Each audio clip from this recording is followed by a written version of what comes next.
કેવીની class YouTube ચેનલમાં આપ સરે મિત્રોનું હું દિલથી સ્વાગત કરું છું।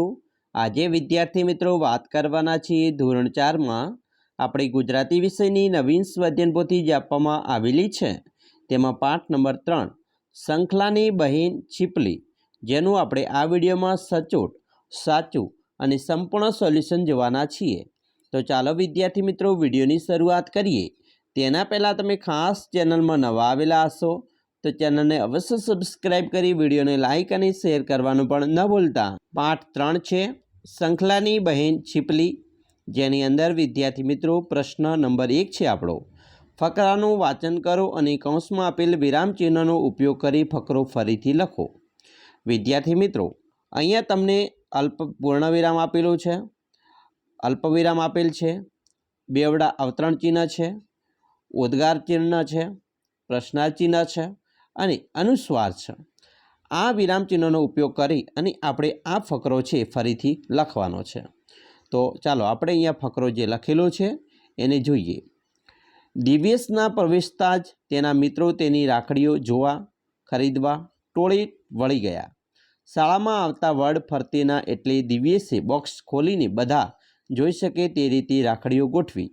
રાખડીઓ જોતા જ દિયા બોલી, અરે વાહ, કારેલાના बीमाथी बनावेली राखड़ी मैं तो पहली ज वार जोई। त्यां ज रिया बोली, दिव्येश आ राखड़ी मारा माटे ने?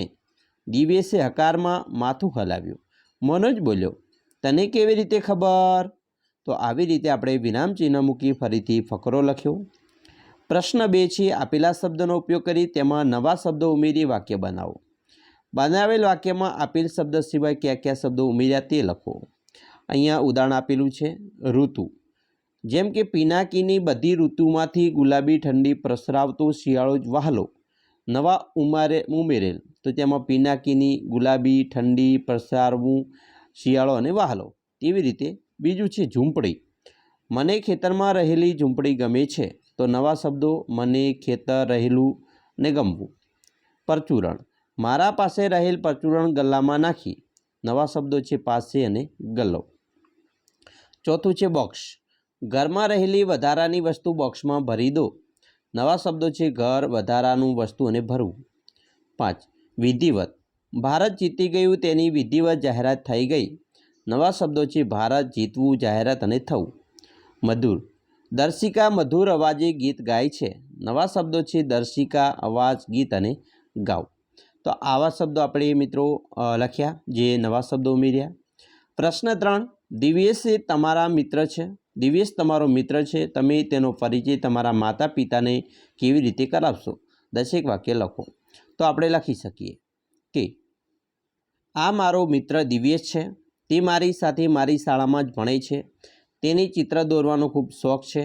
ते सारा सारा चित्रों दोरे छे। दिव्येश भणवामां खूब होशियार छे। दिव्येश मने वर्गमां मदद करे छे। दिव्येश घरे जईने तेना माता पिताने पण काम में मदद करे छे। दिव्येश वर्ग में सौथी पहला प्रश्नों जवाब आपे छे। दिव्येश अने हूँ वर्ग में साथे बेसीए छीए।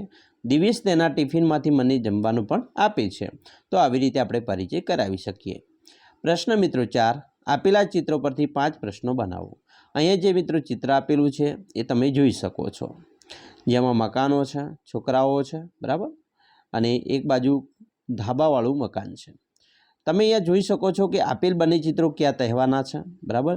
धाबा उपर पतंग चगावी रह्या छे, गामडानुं एक चित्र छे, बराबर, त्यां पण पतंग चगावी रह्या छे। तो आ रीते प्रश्न करी शकाय कि आपेल बने चित्रों क्या तहेवारना छे। चित्रमां तमने शुं उड़तुं देखाय छे, चित्रमां बाळको शुं करी रह्या छे, मकानना धाबा पर केटलाक बाळको देखाय छे, मकाननी बाजुमां तमने शुं शुं देखाय छे। तो आवा प्रश्न आपणे करी शकीए। प्रश्न 5 दीवार सळी के फूलकीनी सळीओ दोरा, सूतળી અને ગુંદરનો उपयोग કરી આપેલ ચોરસમાં ઘર બનાવો। અહીંયા વિદ્યાર્થી મિત્રો આપણે ઘર બનાવેલું છે। આ ઘર એ દિવાસળીની મદદથી, બરાબર, ગુંદરની મદદથી બનાવેલ છે। ચાલો હવે આપણે તમે ઘર કેવી રીતે બનાવ્યું તેનું વર્ણન તમારા શબ્દોમાં લખો। તો આપણે લખી શકીએ કે સૌપ્રથમ મેં એક કાગળ ઘર પર ઘર દોર્યું, પછી તે દોરેલા ઘર પર દિવાસળીની સળીઓ ગુંદરની મદદથી ચોંટાડી, ત્યારબાદ મેં તે દિવાસળી ઉપર સ્કેચ પેનથી કલર કરી દીધા।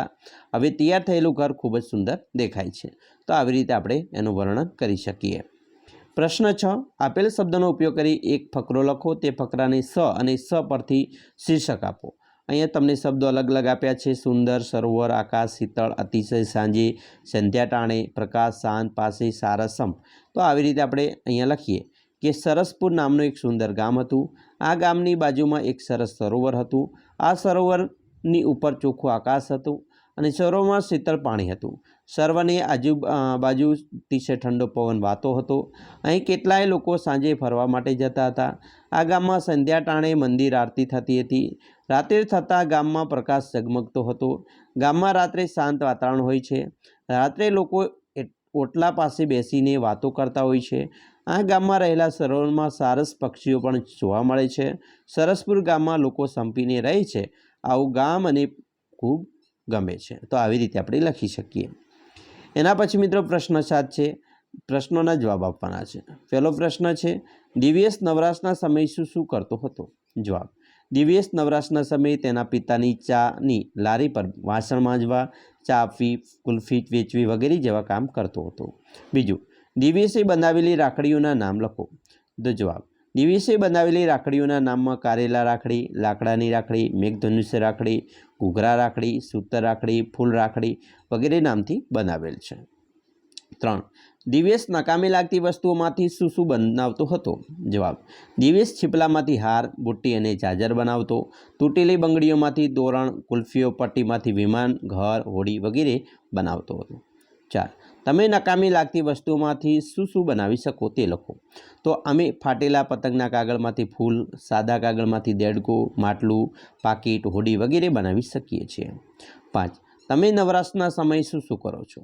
તો હું નવરાશના સમયે વાર્તાના પુસ્તકો વાંચું છું, મિત્રો સાથે ક્રિકેટ રમું છું, પરિવાર સાથે ટીવી જોઉં છું અને લૂડો રમત પણ રમું છું। 6 તમારે રાખડીઓના નામ આપવા હોય તો તમે કેવા નામ આપો?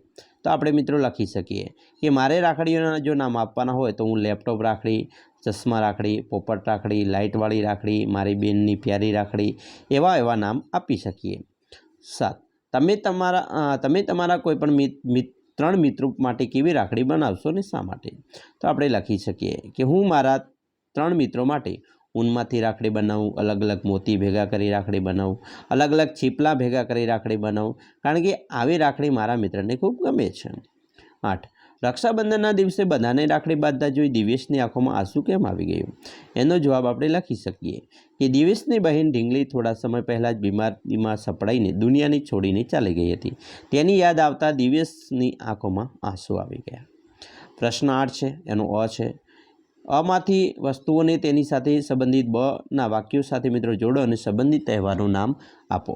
અહીંયા મિત્રો છે પહેલું પતંગ, દોરા, તલના લાડુ, બરાબર। પહેલું છે મારી બહેનને કેસુડાની પીળી રંગ બનાવ્યો, બરાબર, પીસી રંગ બનાવ્યો, તો આ હોળીનો તહેવાર છે। રેશમની દોરી અહીંયા છે, તો આપણે અહીંયા લખવાનું છે, બરાબર મિત્રો।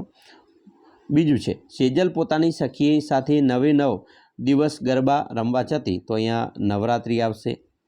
ત્રીજું, શેરરેના પ્રાર્થના કરવા માટે ચર્ચમાં ગઈ, તો ક્રિસમસ આવશે। ચોથું, રફીકે નમાઝ પઢી રોજો રાખ્યો, તો રમઝાન આવશે। 5 અમે મિત્રોએ ભેગા મળી સૌપ્રથમ કિન્ના બાંધવાનું કામ કર્યું, તો ઉત્તરાયણ આવે।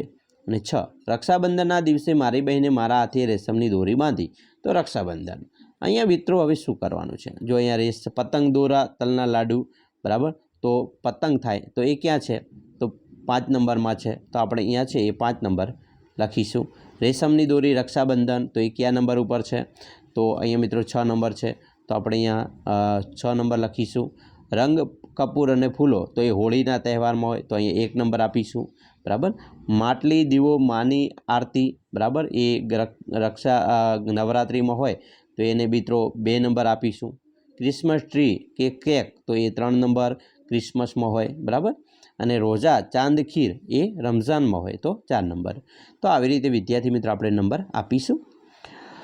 પ્રશ્ન 9 છે, નીચેની પંક્તિ વાંચો। અહીંયા મિત્રો ઉડે અદીઠ રોજ ઝાકળની ચૂંદડી, આજ એની ઊંડી જતી ખાળવી જીરે, છેડો જાલીને એનું જોવું આકાશમાં, જોવું છે કોણ એનું સાળવી જીરે, બરાબર। તો અહીંયા વિદ્યાર્થી મિત્રો તમે જોઈ શકો છો કે ઝાકળની ચૂંદડીને ઉડતી જોઈ તેના બનાવનારને મળવાની બાળકોની ઈચ્છા થાય છે, તેમ જો તમને પતંગની સાથે ઉડવા મળે તો તમે ક્યાં જશો અને કોને મળશો? તો મિત્રો મને જો પતંગ સાથે ઉડવા મળે તો મારે પરીઓના દેશમાં જવું છે અને પરીઓને મળવું છે, આકાશમાં ઉડીને મજા કરવી છે, આકાશમાં પતંગની જેમ ઉડીને આખી દુનિયા જોવી છે। ચાલો પ્રશ્ન 10 છે, ગોળમાં આપેલ ચિહ્નોની મદદથી આપેલા મૂળાક્ષરનો ઉપયોગ કરી શબ્દ બનાવો। અહીંયા મિત્રો તમે જોઈ શકો છો, આ ગોળ છે તેની અંદર અલગ અલગ શબ્દો અહીંયા આપેલા છે, બરાબર, અક્ષર આપેલા છે, અને અહીંયા રસ્વઈ દીર્ઘઈ છે, રસવાળું દીર્ઘાવાળું છે, તો એની મદદથી આપણે ઉદાહરણ જેમ છે, બરાબર, એના મદદથી વાક્ય બનાવીએ, શબ્દ બનાવીએ। જેમ કે તીર, તો ત વત્તા પછી અહીંયા દીર્ઘઈ છે, બરાબર, પછી ર છે, એવી રીતે ધીર માટે બનશે, ધરતી માટે આવી રીતે બનશે। સીમ, તો સ વત્તા દીર્ઘઈ પછી મ આવે, દીનમાં પણ રસવાઈ આવે પહેલી, પછી દ, પછી ન। શીર, તો સ પછી દીર્ઘઈ ર, તુરી, તો ત રસવાળું, બરાબર, પછી ર દીર્ઘઈ આવી। તો આવી રીતે આપણે મિત્રો લખીશું। પ્રશ્ન 11, ફકરાનું વાંચન કરી કીડી જેવા ઝીણા અક્ષરે લખો। તો મિત્રો અહીંયા ફકરો સરસ મજાનો આપેલો છે, આ ફકરો છે એને આપણે આવી રીતે કીડી જેવા અક્ષરોમાં એને લખીશું, બરાબર, તમારે પણ લખવાનું છે। મિત્રો આશા રાખીએ છીએ તમને આપણો વિડીયો ખૂબ જ ઉપયોગી નીવડશે, અને ખાસ વિડીયો ગમે હોય તો મિત્રો લાઇક, શેર અને સબસ્ક્રાઈબ કરવાનું પણ ન ભૂલતા।